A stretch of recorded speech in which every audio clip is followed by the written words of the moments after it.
Welcome to the Slop Temple. We pray this video helps. In this video, I will explain how to play Roblox on a joystick. To begin, ensure your chosen joystick is fully charged or has fresh batteries. Most modern joysticks are compatible, offering a more immersive experience for your favorite Roblox games. We will cover both wired and wireless setup, along with in-game adjustments. Get ready to transform your gameplay with enhanced control and comfort.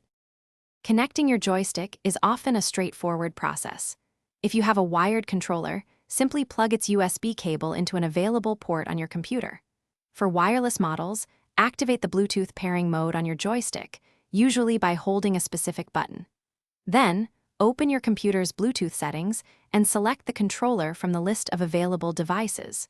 A successful connection will usually light up a small indicator on your controller itself, confirming it is ready to use. Once connected, launch Roblox and navigate to a game you wish to play. Inside many Roblox games, you can access settings through an in-game menu, often represented by a gear icon. Look for options like controller settings or input devices within these menus. Here, you can typically enable controller support and sometimes even customize button mappings to suit your playstyle. Adjusting movement and camera sensitivity by a few points can greatly improve your aiming and overall precision. After adjusting your settings, jump into a game and immediately test your controls. Move your character around, jump, and try any primary actions to ensure everything is responding correctly. Pay attention to how fluid your movements feel and whether any inputs feel delayed.